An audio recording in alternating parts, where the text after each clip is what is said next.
to discuss this theme of womankind in death. In my travels around the world, I've had occasion to observe many women of different creeds, colors, and disposition. And in my own humble way, I wish to give homage to them. Now, during my first trip abroad, I saw, as I said, many women of different nation and hue. Some were attractive, but the majority were merely sufficient in terms of comeliness. However, in Italy, one city we visited proved to be the exception to this rule, Genoa. I found I'd like to stay there. I'd rather go no further. There may be prettier women in Europe, but I doubt it. They certainly can't be so plentiful anyplace else. Well, as I walked the street, I scanned every female face that passed. And it seemed to me all were handsome.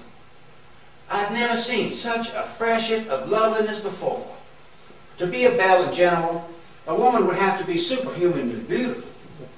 Well, I don't see how a man of only ordinary decision of character could marry that, because before he got his mind made up, he'd have fallen in love with somebody else. But I myself fell in love with 180 women on one Sunday evening, and I'm not of a susceptible nature.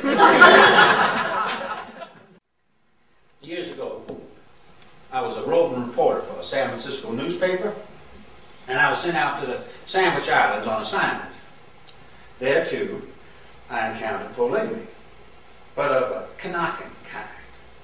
You see, the native people of the islands are called Kanakas, and a fine and beautiful people they are, too, what's left of them.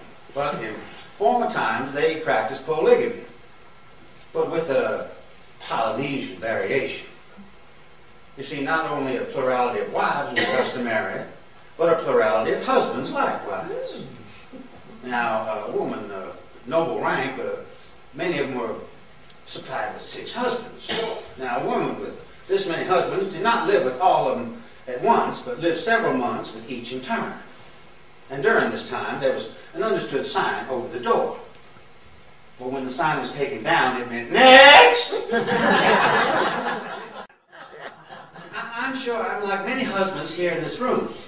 We are always upsetting our wives for some reason or another. We certainly don't want to, we don't try to, but we always seem to find a way to do so. Mrs. Clemens is constantly upset by my behavior. I have spent the greater part of my life on my knees making apologies. In fact, I'm always bringing the blood to her face. In fact, my whole life is one long apology. Now, I can't speak for the rest of you gentlemen here, but I've always felt that there's 2 of me inside this one body. The one that God made, and another one. The one that God made is a sufficiently indifferent piece of work, but at least he's not a sham. All his parts are genuine. The other one is all sham. There's not a genuine particle in him. It is the work of Mrs. Clemens.